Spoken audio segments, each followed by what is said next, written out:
In the frozen quiet of a December morning outside Madison, Wisconsin, investigators stood over a half-buried leather-bound diary recovered from a thawing patch of earth, its waterlogged edges stiff with winter frost. The pages, though swollen, held an eerie stillness, as if preserving a secret untouched since the moment its owner vanished into the cold. If you like stories like this, make sure to subscribe and like the video. The disappearance of 21-year-old University of Wisconsin student Emily Rourke in late November of 1995 settled like a winter fog across the region, dimming the holiday lights that usually line the city's State Street corridor and casting a long shadow over Thanksgiving festivities.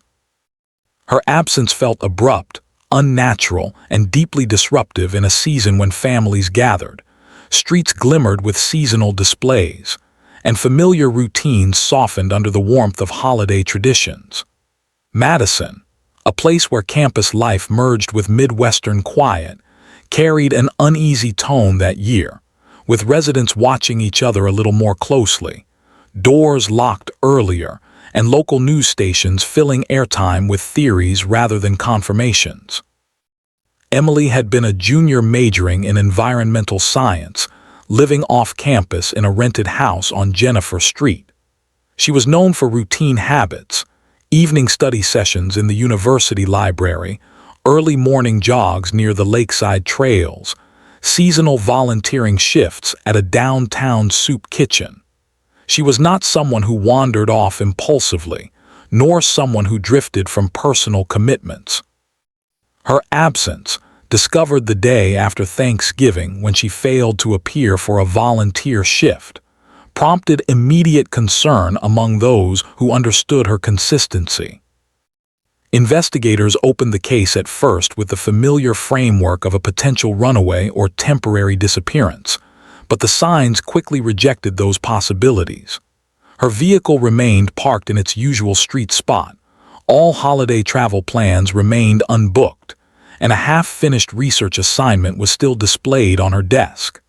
The house showed no forced entry, no signs of a sudden exit, and no indications of personal disruption. Yet the most unnerving detail was the absence of her diary, an item she was known never to misplace.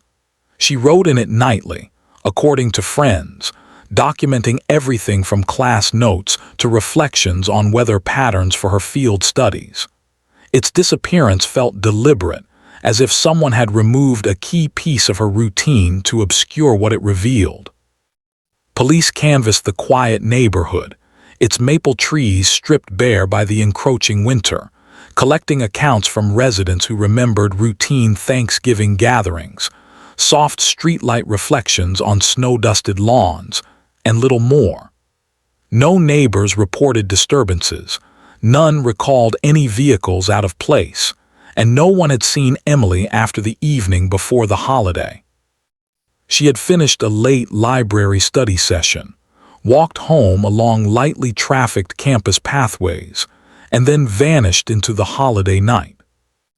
Media coverage intensified quickly during the early days of December, with local anchors broadcasting from near the Capitol building as snow fell behind them in soft flurries.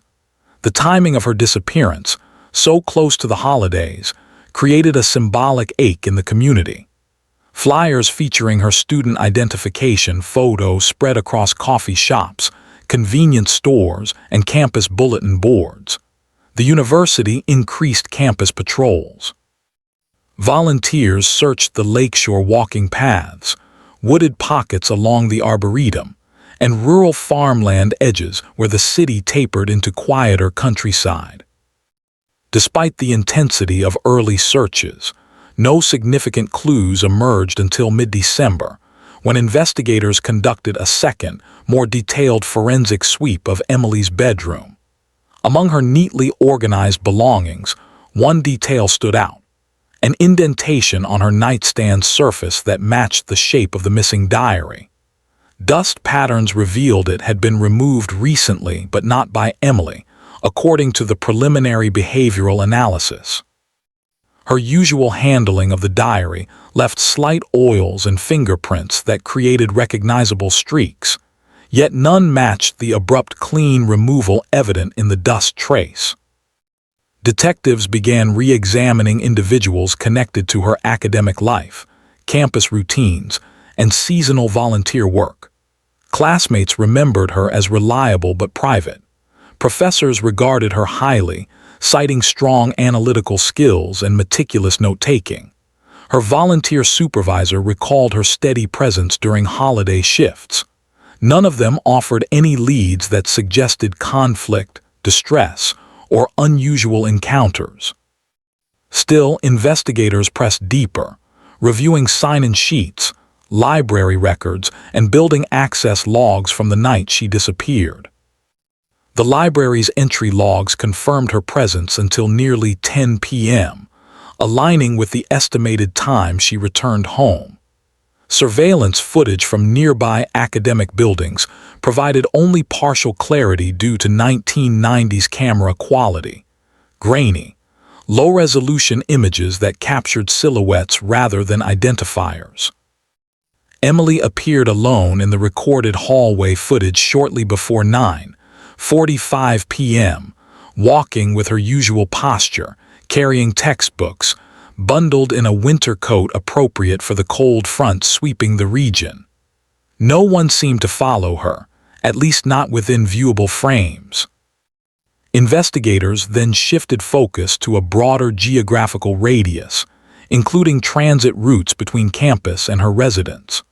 Snowfall on the night of her disappearance had been light but steady, creating challenges for tracking potential footprints or tire impressions. By the time investigators thoroughly processed those areas, snowplows and neighborhood traffic had already erased the most ephemeral evidence. As Christmas approached, the emotional weight of the case deepened. Houses across Madison lit their seasonal displays, but news segments about Emily's disappearance continued to interrupt holiday programming. Families preparing for travel or gatherings glanced uneasily at the television, absorbing the grim uncertainty. Some residents mailed Christmas cards with handwritten notes expressing support for the Rourke family. Even strangers felt compelled to offer gestures of concern. Candlelight vigils were held on campus, their somber atmosphere contrasting sharply with the festive decorations surrounding the university square. Winter break reduced the number of students present on campus, narrowing the pool of potential witnesses and complicating investigative efforts. Still, detectives revisited the Rourke residence, combing through physical space with more advanced techniques.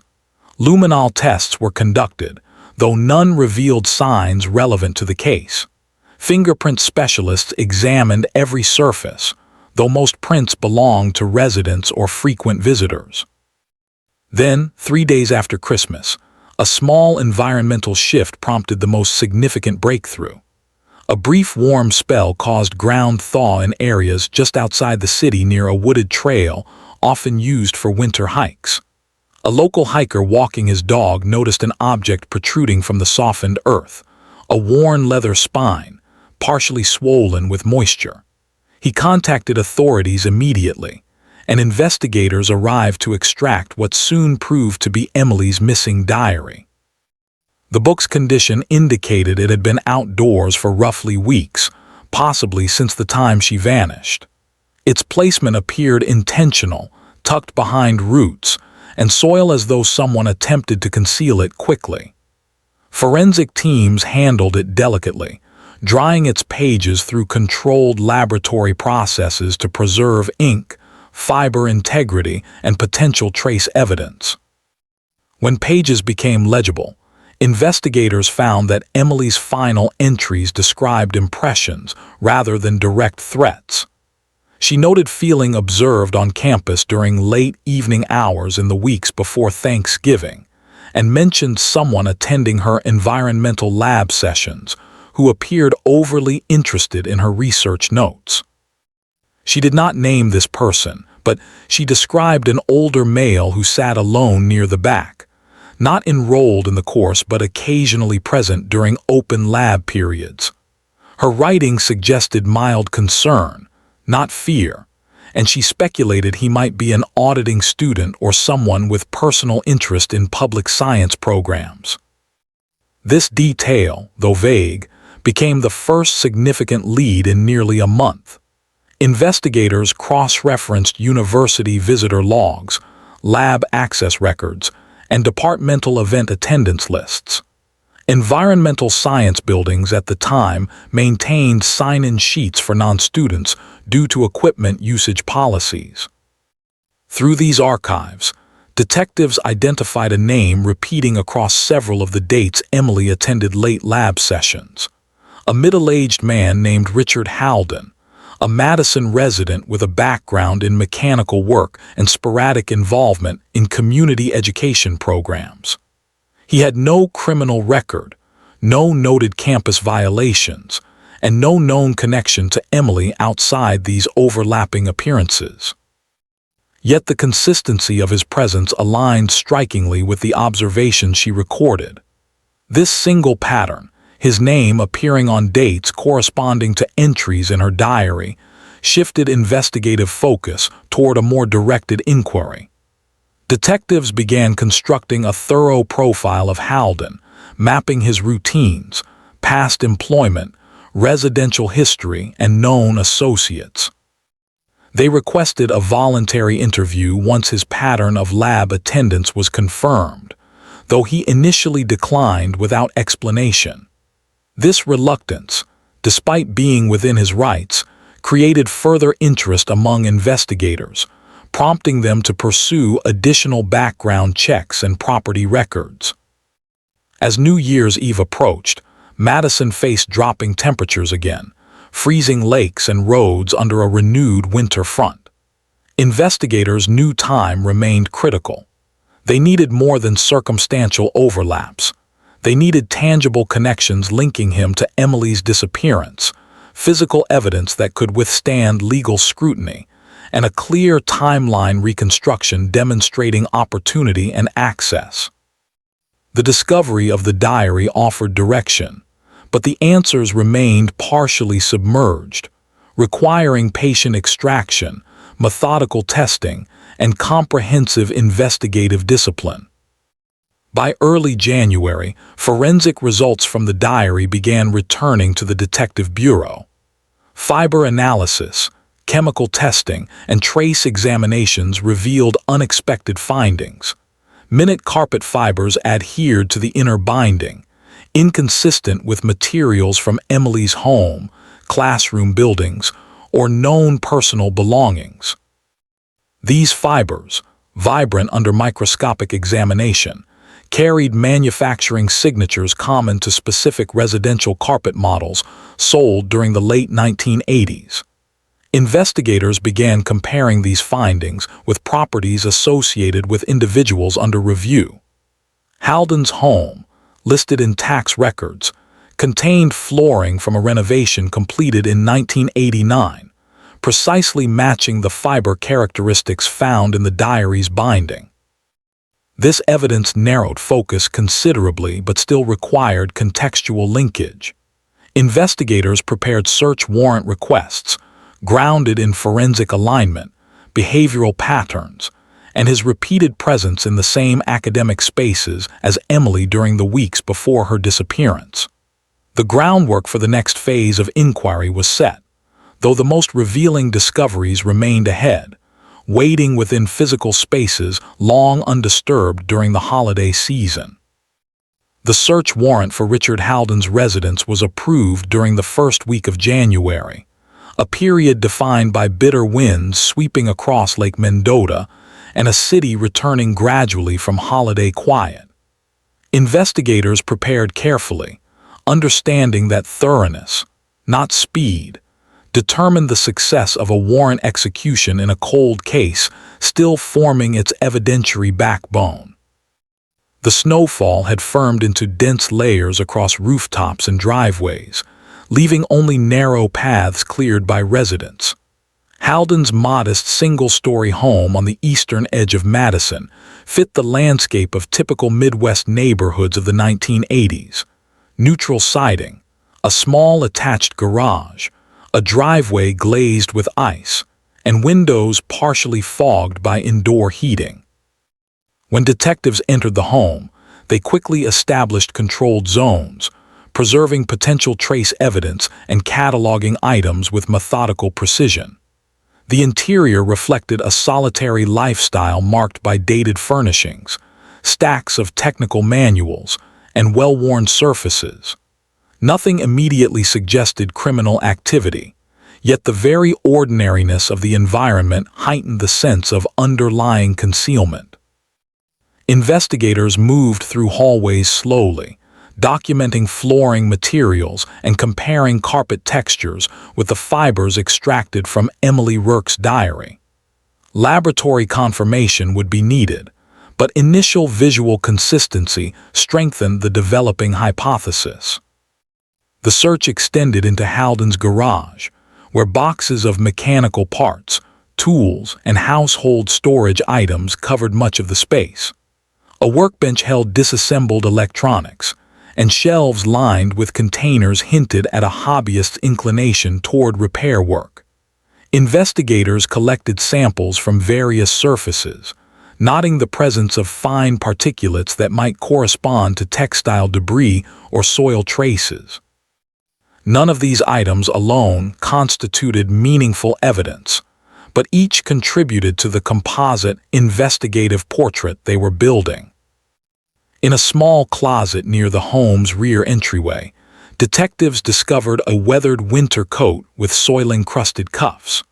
While many Madison residents owned winter gear showing signs of seasonal wear, the soil patterns on this particular garment resembled the dark, damp earth where Emily's diary had been found in late December.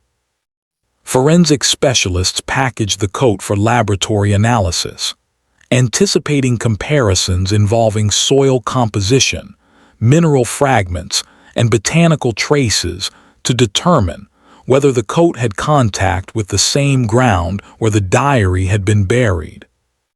The most significant discovery, however, came not from visible items but from a discrete anomaly within Halden's basement wall.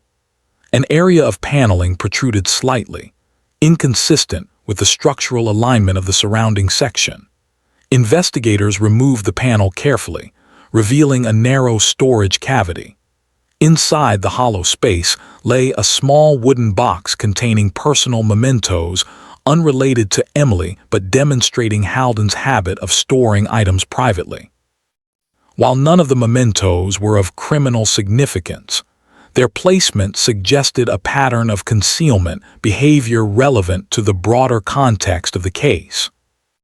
Despite the detailed search, investigators found no direct physical connection to Emily Rourke, no personal belongings, no conclusive biological evidence, no items clearly identifying her presence in the house. This absence underscored the complexity of the case. Even strong circumstantial indicators required corroboration, and detectives remained cautious not to misinterpret behaviors without grounding them in stable, verifiable evidence. Still, the alignment of fiber samples, diary descriptions, and Halden's unexplained reluctance to participate in voluntary questioning ensured that he remained the central focus of inquiry. As January progressed, forensic labs accelerated testing due to the urgency of the case. Madison's cold early months often brought fewer major investigations, allowing technicians to dedicate greater resources to long-standing cases. Soil samples from Halden's winter coat were compared with samples from the burial site, revealing striking similarities in mineral composition and moisture retention signatures characteristic of the wooded trail area. Fiber analysis confirmed that the carpet in Halden's living room matched the fibers embedded in the diary's binding, an alignment unlikely to occur through incidental contact. Despite these developments, investigators needed a more comprehensive timeline, one that placed Halden's movements in relation to Emily's final known hours. Records showed limited employment during that period, with irregular mechanical jobs that left his schedule flexible. Neighbors reported seeing him at home intermittently during late evenings, but could not confidently account for his whereabouts on the night before Thanksgiving. Weather conditions that night produced light snow, leaving few outdoor witnesses and minimal environmental visibility. Detectives expanded their approach, seeking evidence from Emily's academic records, campus surveillance, and personal notes. Her diary entries, now fully analyzed, revealed subtle behavioral patterns. She consistently noted environmental observations, such as wind direction, temperature changes, and seasonal transitions. These details, though seemingly unrelated, anchored her daily routines and offered a means to cross-reference her known whereabouts with weather conditions and university building timestamps. Investigators used these habits to refine estimates of her final hours. The night she disappeared, temperatures hovered below freezing, with snowfall beginning shortly after 8 p.m. and intensifying near 9 p.m. This timeline matched her documented study habits and library departure logs. Her walk home would have taken approximately 12 minutes, passing through partially lit pathways. While the campus remained populated during Thanksgiving week, fewer students were present than usual. Detectives hypothesized that an individual familiar with her routine might have anticipated her route, particularly someone who attended lab sessions during evening hours and took notice of her schedule. Around mid-January, a new lead surfaced when an administrative staff member from the Environmental Sciences building provided overlooked documentation, a handwritten sign-in sheet from a late lab session 2 days before Emily's disappearance. The sheet included Halden's name alongside several students. The staff member noted that this particular session had run unusually late due to extended use of equipment before holiday closure. This placed Halden in proximity to Emily during a critical time frame, when she wrote about feeling observed on campus. Investigators revisited past community education records, confirming that Halden had attended a short-term workshop on environmental instrumentation earlier that fall. While participation in such programs was open to the public, his presence at multiple sessions overlapping with Emily's schedule indicated more than casual interest. Detectives began constructing a social proximity map, linking his locations with her routine pathways. To build further context, detectives interviewed individuals connected to Halden's past. Former coworkers described him as technically capable, private, and prone to solitary routines. He had no documented history of aggression or instability, though several colleagues mentioned his difficulty forming social connections. This profile, while not inherently indicative of criminal behavior, supported the possibility that his interactions with Emily, limited though they were, might have carried unspoken motivations. With the investigative foundation stabilizing, detectives sought to re-examine the wooded trail where the diary had been found. Winter conditions had altered the landscape, but certain landmarks remained. Tree roots protruding from frozen soil, slight depressions where earth had been disturbed weeks earlier, and faint remnants of footpaths shaped by seasonal hikers. The area's isolation during late fall made it a plausible location for discarding incriminating materials. Investigators expanded their search radius, employing metal detectors, ground-penetrating radar, and cadaver dogs despite the cold. While none of these efforts revealed Emily's remains, they did uncover a small fragment of broken plastic consistent with the type used in portable flashlight casings. Testing later identified trace fingerprints belonging to Halden, though deterioration limited full pattern clarity. Still, the presence of his partial print at the burial site of the diary strengthened the growing investigative structure.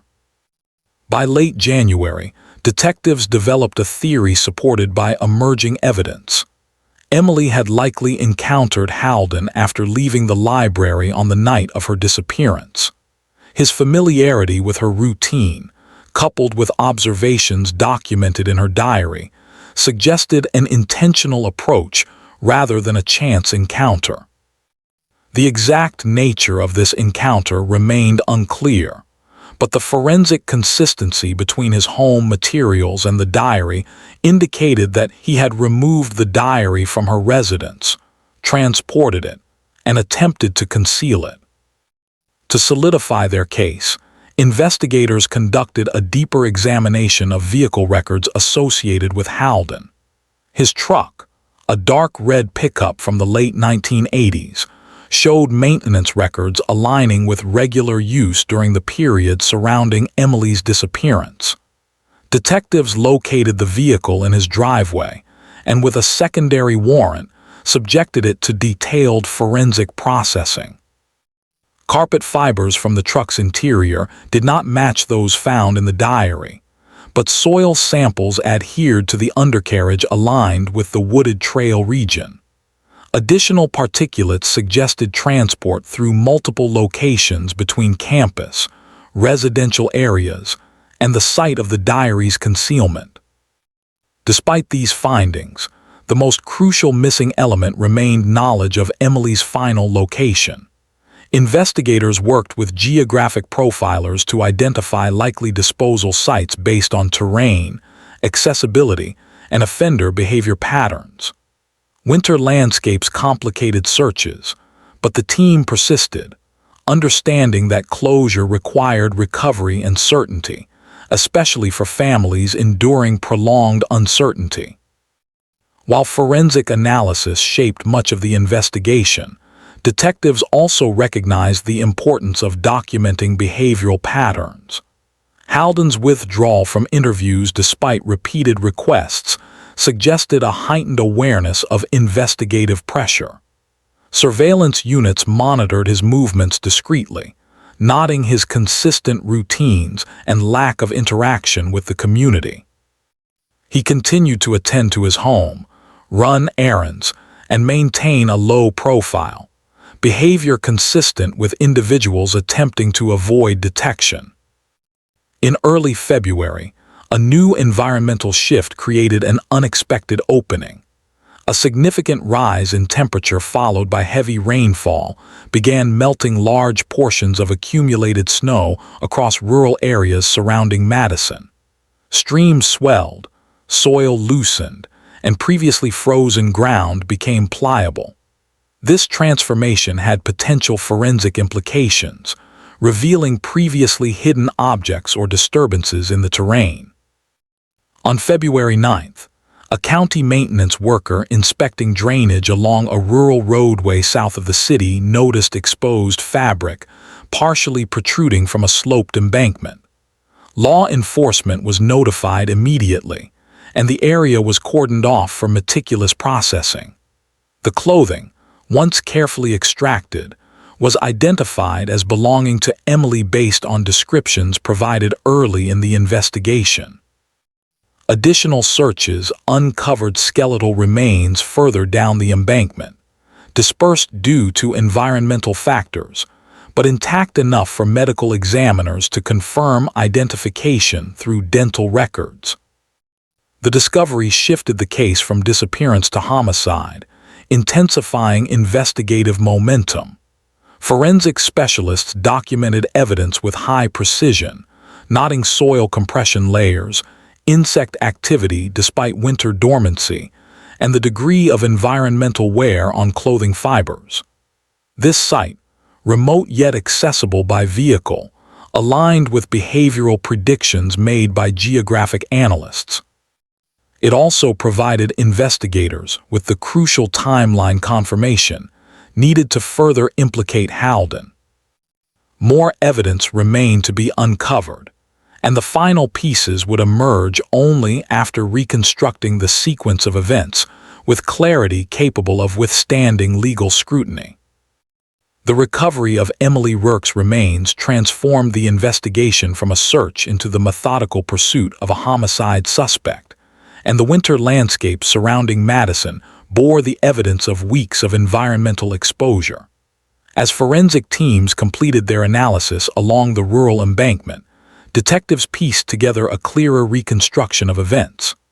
The clothing found at the scene showed signs of prolonged outdoor placement, consistent with a late November timeline. Soil displacement patterns suggested an initial burial attempt that may have been shallow or quickly abandoned, followed by natural erosion that eventually exposed the site. The body's placement, off a rarely traveled county road with minimal visibility, indicated familiarity with rural routes, a detail that aligned with Halden's known comfort navigating the outskirts of Madison. Medical examiners worked with precision despite the limitations of winter decomposition. They documented the condition of skeletal structures, clothing fibers, and environmental markers.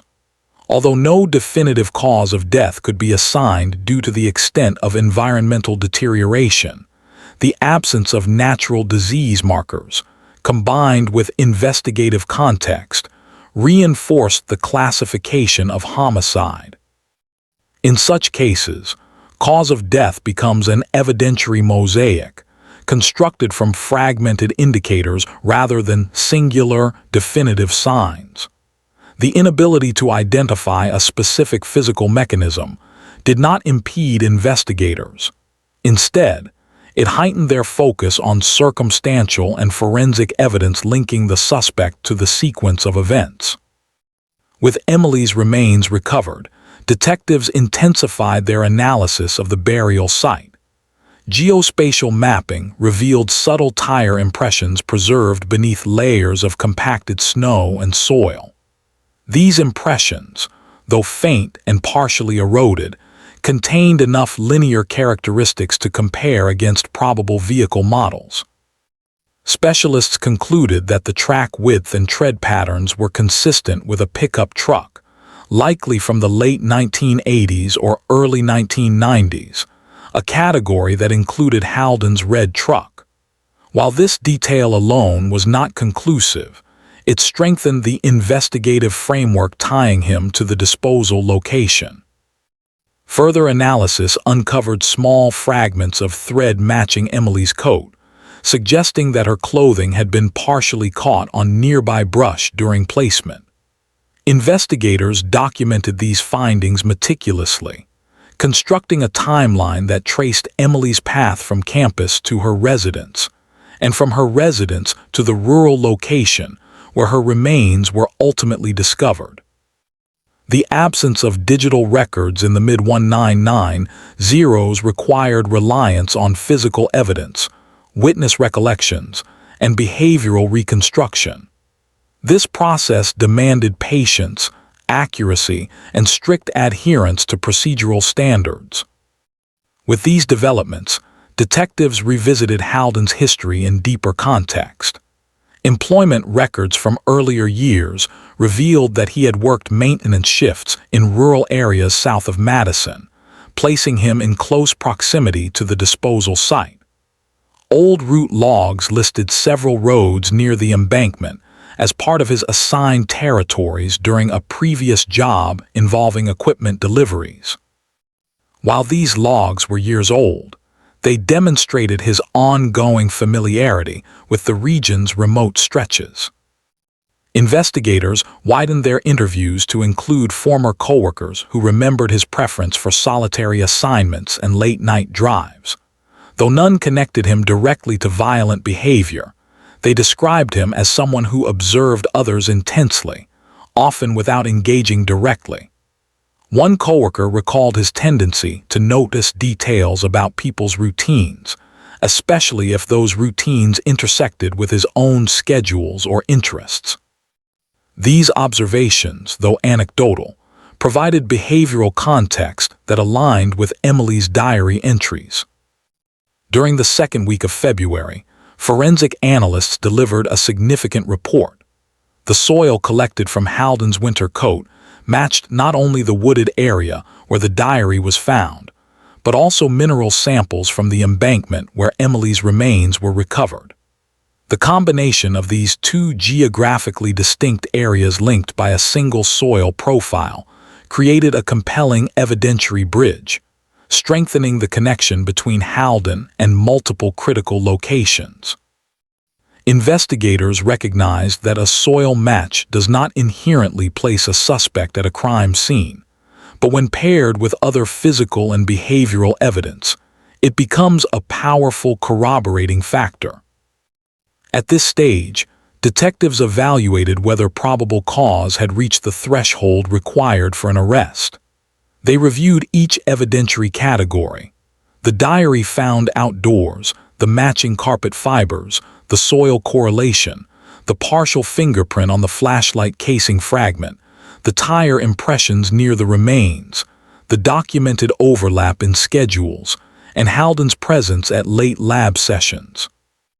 Individually, none of these pieces provided absolute certainty, but collectively they formed a cohesive narrative that positioned him as the central figure with opportunity, access, and proximity.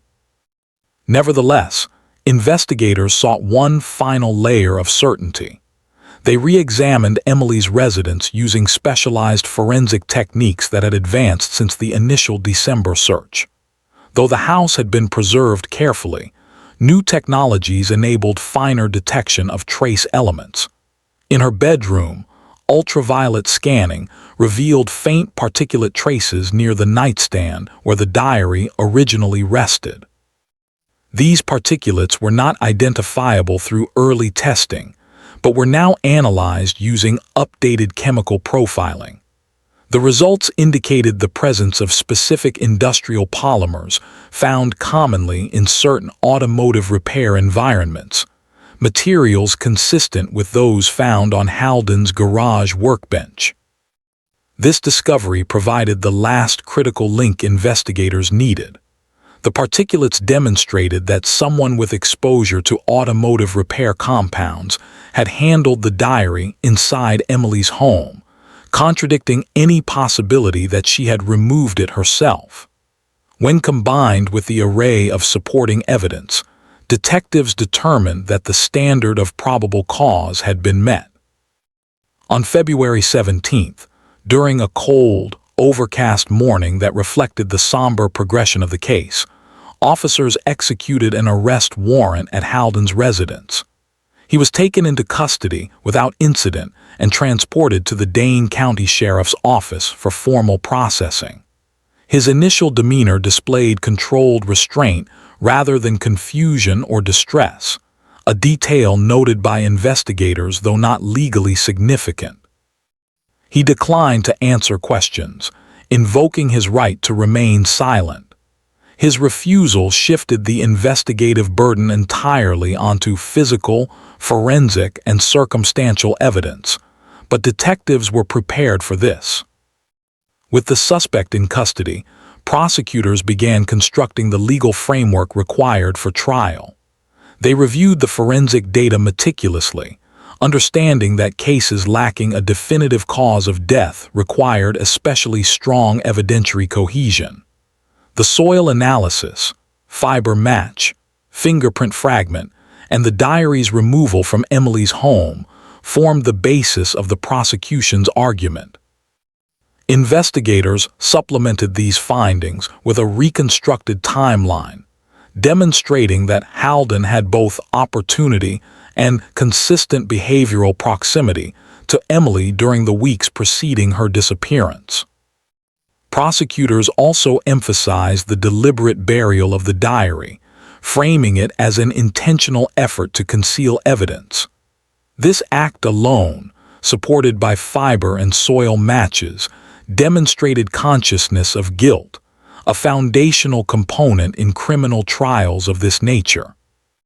Combined with Emily's written descriptions of feeling observed, and her account of an unknown older man attending lab sessions, the courtroom narrative increasingly solidified around the conclusion that Halden had targeted her due to a fixation formed during their overlapping academic routines. The pretrial hearings in late February attracted local media attention, with reporters stationed outside the courthouse despite relentless cold winds and icy sidewalks. For months, Madison residents had followed the investigation through winter storms, holiday gatherings, and seasonal changes. The confirmation of a suspect's arrest provided a collective sense of movement toward closure, though headlines remained cautious due to the ongoing legal process. During the hearings, defense attorneys argued that the case relied disproportionately on circumstantial evidence. They challenged the soil analysis by suggesting alternative explanations for environmental transfer, questioned the reliability of fiber matches, given the prevalence of similar carpets in 1980s homes, and attempted to reduce the relevance of the partial fingerprint fragment. They also emphasized the lack of eyewitness testimony and the absence of direct physical evidence placing Halden at Emily's residence. However, the prosecution countered with the cumulative weight of the evidence. They demonstrated that the probability of multiple independent trace matches aligning by coincidence across separate locations was statistically negligible. They highlighted the diary's unique significance and the forensic impossibility that Emily could have transported it to both the wooded trail and the embankment site. Expert testimony reinforced the reliability of the forensic procedures, underscoring their consistency with established standards. As March approached, the court formally ruled that sufficient evidence existed to proceed to trial. Investigators continued refining their timeline, using weather records, lab logs, library entry data, and witness recollections to construct one of the most detailed reconstructions possible for a 1990s investigation. Temperature fluctuations, snowfall patterns, and ground freeze timelines were incorporated into the prosecutorial narrative, demonstrating how environmental shifts had influenced both the concealment and eventual discovery of critical evidence. Throughout these developments, Emily's family maintained a quiet presence, attending hearings with dignified composure. The winter-long uncertainty had weighed heavily on them, but the progress of the case provided a measure of stability. Their focus remained on ensuring that the investigation honored Emily's life and that the legal process unfolded with accuracy and integrity. The final stages of pretrial preparation underscored the seriousness of the proceedings. Prosecutors consulted with environmental experts, forensic analysts, and behavioral profilers to anticipate every potential challenge from the defense. The case had evolved from a missing person report during Thanksgiving weekend into a complex forensic investigation spanning months, requiring careful narrative construction and precise evidentiary interpretation. With the trial date approaching, investigators and prosecutors aligned their findings, preparing to present the case in its full scope. They understood that the strength of their work lay not in any singular piece of evidence, but in the convergence of every detail, every fiber, soil sample, indented nightstand trace, diary entry, and weather pattern that collectively formed the undeniable trajectory of the truth. The trial of Richard Halden began in early April, when snowmelt revealed the first signs of spring across Madison.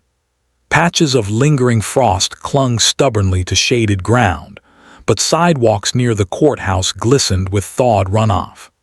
The transition between seasons reflected the shifting tone of the community, which had endured months of uncertainty since Emily Rourke's disappearance during the Thanksgiving period. Local residents approached the courthouse with cautious hope, recognizing that the proceedings represented a turning point not only for the investigation, but also for the emotional landscape of the city that had followed the case through each phase of winter. The courtroom was arranged with formal simplicity. Prosecutors organized exhibits demonstrating the complex network of evidence linking Halden to the crime, while defense attorneys prepared to challenge the reliability and interpretation of each component. Because the case relied heavily on forensic reconstruction rather than eyewitness accounts, both sides anticipated a trial defined by expert testimony, environmental science, and detailed procedural analysis. The prosecution opened by presenting the timeline in its clearest form. Emily's presence at the university library the night before Thanksgiving was confirmed through records, followed by the absence of any sightings afterward. They emphasized the significance of her missing diary and its later recovery in a wooded area, describing the forensic techniques that had preserved the pages and enabled investigators to read her final entries. Those entries documented subtle concerns about an older man in her lab environment, concerns that aligned precisely with Halden's documented presence. Next, the prosecution outlined the fiber evidence. Carpet fibers found within the diary's binding matched the flooring in Halden's home, establishing a physical connection that could not be explained through benign contact. Soil comparisons were presented alongside geological charts, demonstrating that samples from his coat corresponded to both the wooded diary site and the rural embankment where Emily's remains had been discovered. Trace polymer particulates found on the nightstand where the diary once rested matched the compounds found in Halden's garage workspace. Each layer of evidence reinforced the assertion that he had entered her home, removed the diary, concealed it, and attempted to erase key aspects of the crime. Expert witnesses testified with measured precision. Forensic analysts detailed soil stratification, mineral composition, and the statistical rarity of the matched samples. Fiber technicians described manufacturing signatures and the probability of coincidental correspondence. Behavioral experts explained how offender decision-making often manifests in patterns of concealment, particularly regarding personal items belonging to victims. All testimony adhered to strict evidentiary standards, reflecting disciplined methodology rather than conjecture. The defense countered by challenging the interpretive nature of circumstantial evidence. They argued that fiber matches, while scientifically persuasive, did not account for the prevalence of certain carpets in homes during the late 1980s. Soil similarities, they claimed, could result from overlapping regional geology rather than direct contact with specific sites. They questioned whether Halden's presence in community education programs could be construed as anything more than benign participation. Additionally, they highlighted the absence of direct physical evidence such as biological material linking him to Emily's remains. Their strategy focused on creating reasonable doubt by isolating each component of evidence, arguing that no single item independently confirmed guilt. However, the prosecution's case did not rely on isolation but on convergence. They demonstrated how each piece supported the others, forming a coherent narrative that explained both Emily's disappearance and Halden's subsequent behavior. The diary, removed from her home and buried outdoors, was positioned as the central piece, the missing record containing every answer. Its disappearance marked the first act of concealment, and its rediscovery provided the framework for unraveling the timeline.